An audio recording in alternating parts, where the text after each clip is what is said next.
Hey everybody! This week our reading was on Descartes' method on discourse. I found this reading quite very interesting, very applicable, very being able to interact and connect with him on many different things. In this, he brings up some philosophical questions, just like how one of those later statements he made is, "I think, therefore I am." That's like a philosophical question: does thought prove existence? So he also brings up some moral and some theological questions. But I'm gonna go ahead and dive into the actual text right quick. The first thing I wanted us to look at is the diversity of our opinions does not arise from the fact that some people are more reasonable than others, but solely from the fact that we lead our thoughts along different paths and do not take the same things into consideration. For it is not enough to have a good mind, the main thing is to apply it well. That was one of his statements early on in the discourse method on discourse. And I found it extremely interesting, him acknowledging that it doesn't our difference in opinions doesn't stem from our difference in intellect. It's not that one person's smarter than another, but it's that we consider different things and we think about different things. Like, for example, I I love fishing, I love hunting, love the outdoors, that kind of stuff, and I know it, right? But there are going to be so many people who are much more smarter than I am, but I feel it, in comparison to some of those people, I'll be smarter about the things I'm concerned with, and they'll be smarter about things that they're concerned with. And like I said, it's not a bad thing. It's not a bad thing for me not to be concerned with everything someone else is. We should just learn to let these things coexist, to pour into each other and let each other be edified by our own, I guess, areas of knowledge. I know I'm not wording this the right way. It's just it's a cool thing I thought.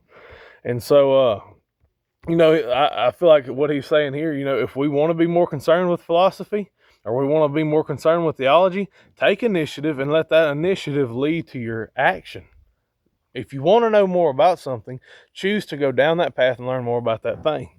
And for him, he applied his mind to many different areas like theology and arithmetic and philosophy. And so this leads to my question, which I'll ask again later, is in our modern society, what does it look like to truly apply our minds to multiple different areas? Another thing he said, I held oratory in high regard and was enamored of poetry, but I thought both were gifts of the mind rather than fruits of study. And this is a point where I can relate to Descartes, since in today's society, we usually relegate different talents to certain individuals who are born with a particular skill set, right? And instead, Descartes brings up the fact that nearly every skill can be learned and every mindset can be formed through diligent work and through learning to apply your mind, just as we looked at earlier.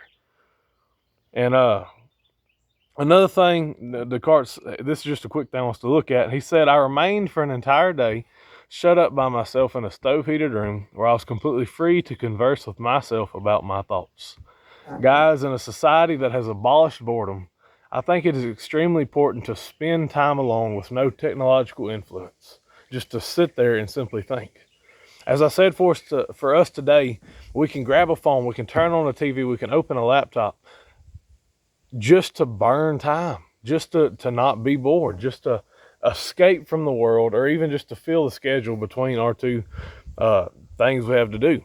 However, I believe that we should set time aside for personal reflection every day, just to build that into our schedule so that we can encourage healthy thought in our own lives, and we can contemplate our own philosophical and theological beliefs and presumptions. And in doing so, we get to know ourselves more and teach ourselves how to learn and process information. So that's one thing I feel like Descartes modeled that we should begin to apply to our lives. And so this last thing I want to look at is he brought up this idea of two different types of minds that nearly everybody has. This first type of mind has a haughty attitude, thinking they know better than anyone else, and they believe that they are smarter than they truly are. And because of this, they cannot reason carefully, and they oftentimes jump the gun and believe things that are false. The second type of mind, however, is quite the opposite. They're better learning from others rather than forming their own ideas. They're humble, but they rely too heavily on others to give them the truth, and they never seek the truth for themselves. They never use their own reason. And Descartes says that he would have belonged to the second group if he hadn't begun to see the disagreements among learned men and how no one person can hold all the truth.